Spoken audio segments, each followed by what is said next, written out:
Welcome to St. Louis on the Air. I'm Sharon Stevens. Liz Heller is a partner at Goldenberg Heller and Antognoli law firm and also competes in national and international cycling competitions. Last month, she broke two Union Cyclists International world records for women over 50 in a cycling event at the velodrome in Aguascalientes, Mexico. But she's not stopping there. She hopes to return to the competition in Manchester, United Kingdom this October and beat her own records. She recently joined me in studio to tell us all about her recent accomplishments. I began by asking her how she got hooked on the sport.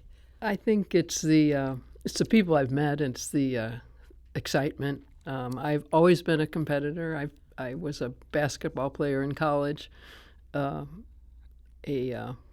a jock as a kid growing up, and when I graduated from college, I started doing triathlons, and I was hooked on the bicycle part. I really enjoyed that and decided to focus on that after a couple of years of running, swimming, and riding. Okay. But even after you crashed, you didn't let that deter you.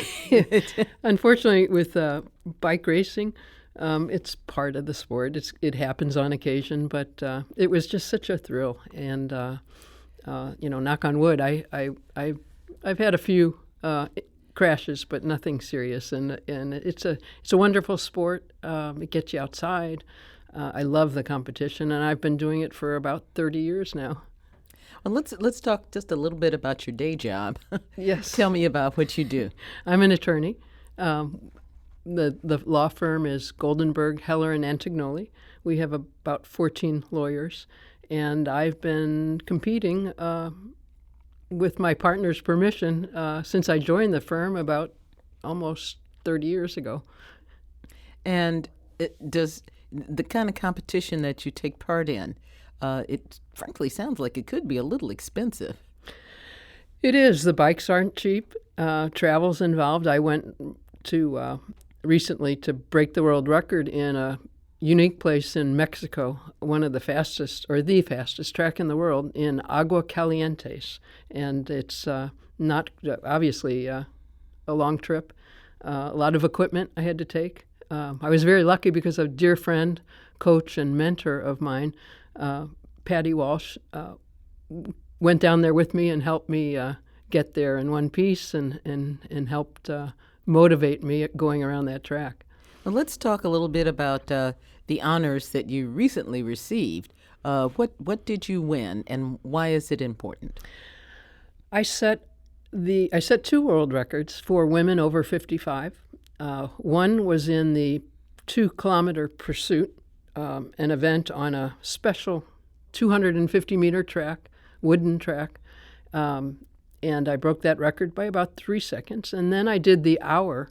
The hour is a unique race, simply that you start from a standing stop and go for as long as you can. I broke the world record, which was at the time 41 kilometers. I did 40. Which is 41 kilometers. It's 25 miles, and 40 kilometers is 25 miles. I did over 42 kilometers and averaged almost 27 miles an hour for an hour. My goodness. And still you go to work. Well, this is my my escape from work. When I'm out on that bicycle, whether it's out in the countryside in St. Louis or racing, I don't think about work. So it's a complete escape from the day-to-day office sort of things. What do you win when you get the kind of honors that you have received? You're breaking records. Do they give you some money or a trophy or both? A new bike? What? Hardly. No. It's my 15 minutes of fame is almost up this time. But no, I'm not a professional athlete. We don't get paid. I've gotten some beautiful awards over the years, trophies, ribbons, a very special world championship jersey when I've won the world championship several times now, and you get a beautiful rainbow jersey, which is prized among cyclists. But I'm far from a professional. I do this for fun, and the people I get to meet and places I get to go. Okay. Do you help others who might be interested in this? I mean, are you a mentor to up-and-coming cyclists? I wish I could say I have been. I think to some extent I certainly support women cycling. But with my day job and my training for this, I'm not ready to quit. But when I do retire, quote unquote, from cycling, I do hope to give back. Like my friend Patty, who brought me into the sport 30 years ago, has been a coach and mentor. Her husband also is a coach and mentor for many, many cyclists. And when I do hang up the race bikes, I hope to give back. They've certainly showed me the way to do that. But right now, I only have time to train and work for the most part, and I need to make the best of that time. What goes into the training? I mean, are you just going round and around Forest Park as part of your training, or what? No. In fact, this event in Aguascalientes was at the beginning of April, and as all your listeners know, we had a pretty brutal winter. I hadn't been on a track like this, and there's only a few of them in the world, but there was one in Los Angeles. There's a track similar to it in Rock Hill, South Carolina, but the other track is in Manchester, England. So I hadn't been on a track since I competed in the World Championships last year in October in Los Angeles. So my training was through our winter was limited to what I could do to myself in my basement, dungeon I call it, or out on bush wildlife, on the Katy Trail, on the roads when we could. You know, it was a tough winter for training outdoors, and that's what you have to do to get ready for something like this, particularly at that time of the year. The people I went down with to Mexico, and there was about 10 of us, were all from Los Angeles, and they had been on their track throughout the winter. So I'm proud of the fact I was able to go that fast this early in what is the beginning of our cycling season. So they could train, but you won. Well, there were others trying to set records, and a few did. There were a group of us from various different age categories, male and female, but I was happy to do what I did down there. Do you have something that you want to do regarding cycling that you haven't done yet?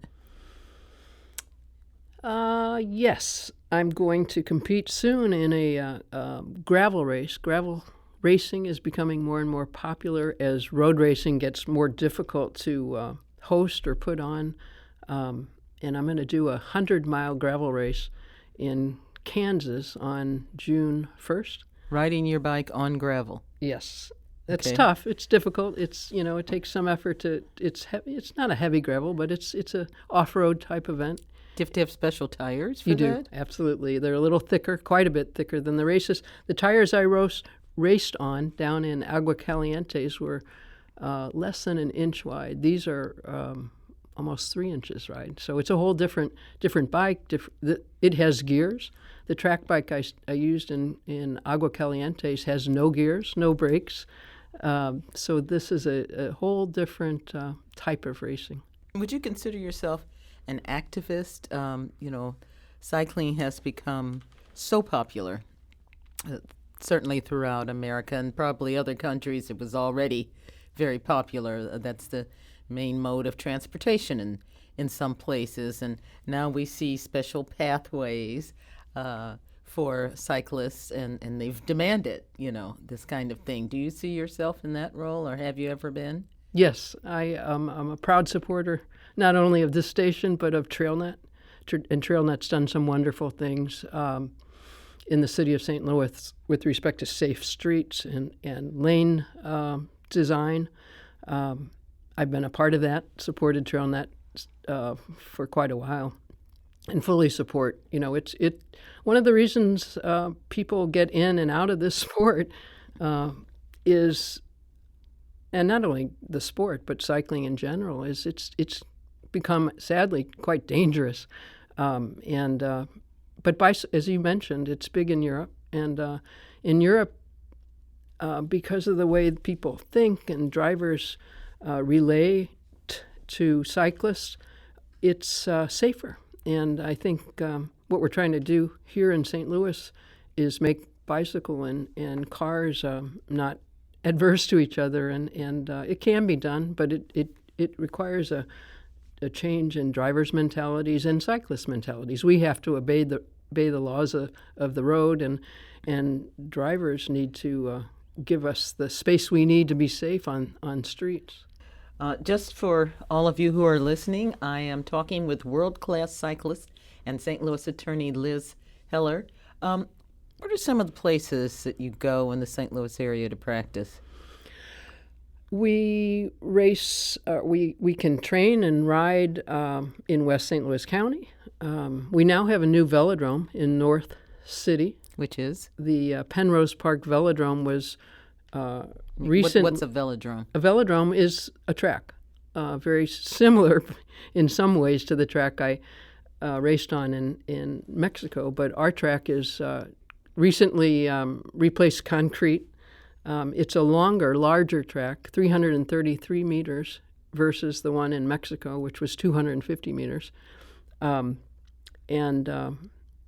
It was just finished in the last month or so. No racing yet up there, but we're looking forward to that this summer.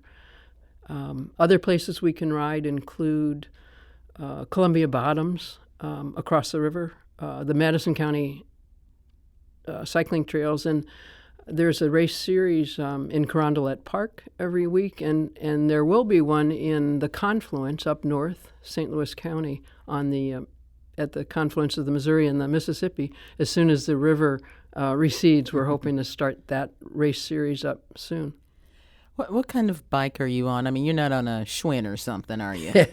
No, and don't ask me how many bicycles I have. That was next. Too many, I'm afraid. I will admit to having, I think, 8, but it could be more. The track bike is unique, and it's a special bike. No gears, no brakes. You can't coast. How do you stop? You don't. If you want to slow down, you ride up track, meaning sort of to your right, up against the grain of the track, so to speak. It's very steep, and if you do that, that will slow you down. You can also resist the pedals a bit, but in track racing, you rely on your competitors not to zig or zag too quickly. But why aren't there brakes? That to me seems safe. Because it's a track, I think. There's no need to stop until the race is over, and then you slowly glide to a stop. Mm-hmm. There are brakes on road bikes and gravel bikes, mountain bikes, of course, because you have to stop suddenly to avoid things, and there are gears. But on a track bike, there are no brakes whatsoever. How does it look? How does it look different from, another bike? There's no rear derailleur, which is a little sort of knobby thing underneath the rear wheel that changes the gears up and down. Mm-hmm. And there's only one large chainring on the front of the bike. What do you think it is that separates you, or people like yourself who are world record holders, from those of us who are, say, just recreational riders, cyclists? That's a tough one. Other than this crazy drive I have to compete, nothing. I mean, I as I said, it's an escape for me. I love the competition. I don't mind riding 4 or 5 hours when I get the chance on weekends. During the day, I may have an hour to train before I head to the office, but I have a need for speed, you could say, still after all these years. And I'm over 60. I have a unique ability, though there are many women out there competing with me. I'll do it as long as I can. I think it keeps me healthy and fit, and it's good for me. It makes me happy. So I'll keep doing as long as God gives me the ability, and I love it. What's your strategy? I mean, do you sit down the night before and write it all out, or you're on a computer or something? And what are you thinking? First, I want to do this. Next, I want to do that.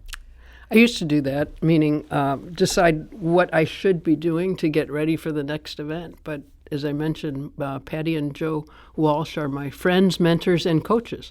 So at this stage in my life, I find that it's much easier for me to have a plan, a goal, and certain things I need to accomplish in the short time I have to train.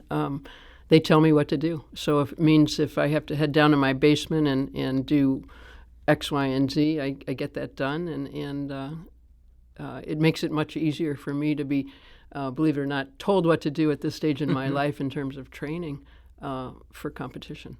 You mentioned that you could have as many as 8 bikes, maybe more. How about helmets, gloves? Oh, what yeah. other things do you have to? Yes.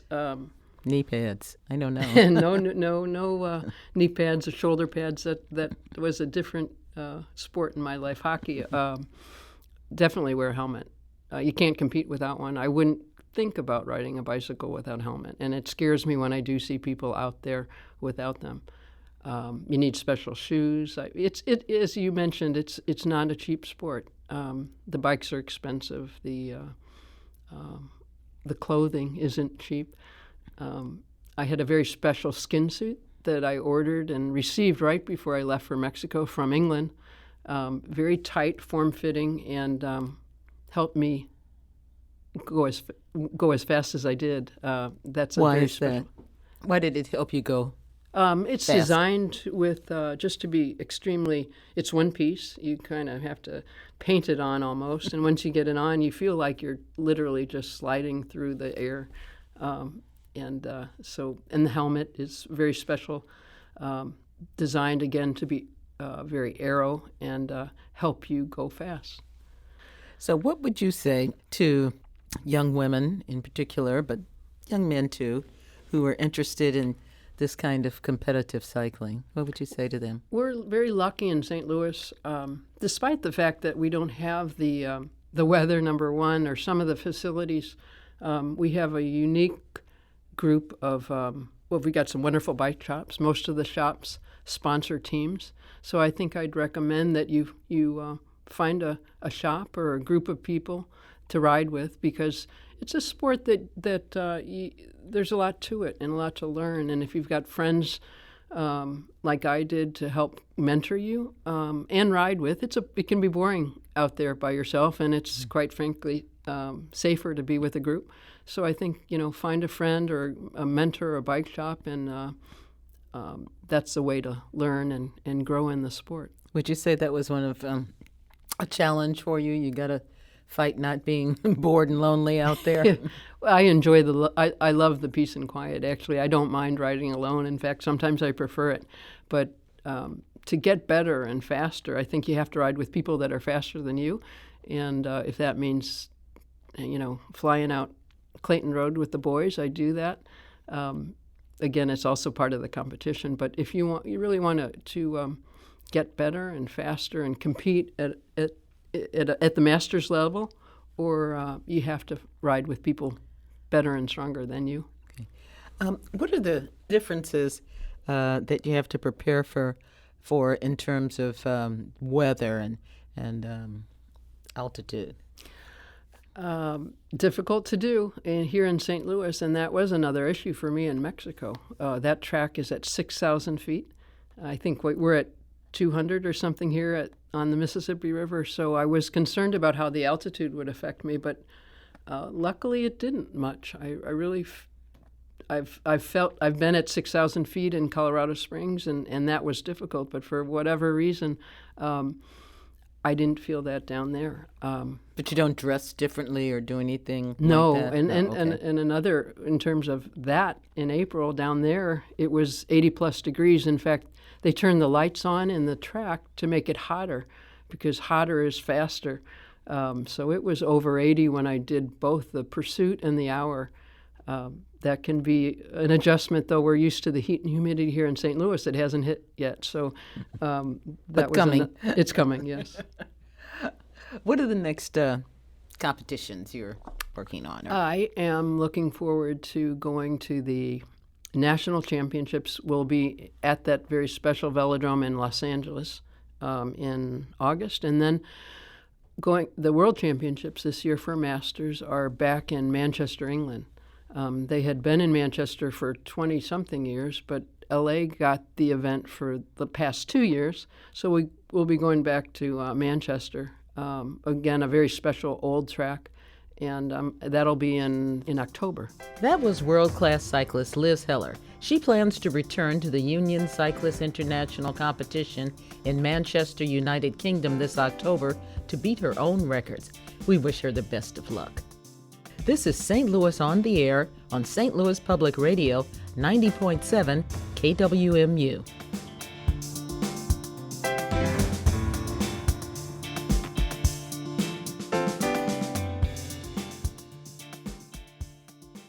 Support comes from the Missouri Forest Products Association, saluting Earth Day on April 22nd with an ongoing commitment to help offset carbon emissions with sustainable harvesting of Missouri forests. Details at choosewood.com. The Gateway brings you the day's news from the St. Louis region and across Missouri. It also includes stories from the Illinois side of the river and our Metro East reporter, Will Bauer. In Alton, in Belleville, in East St. Louis, in Edwardsville, in Cahokia Heights, at Scott Air Force Base, I'm Will Bauer. St. Louis Public Radio. Listen to reports from Will and all of our journalists weekdays on The Gateway, on the STLPR app, and wherever you get podcasts.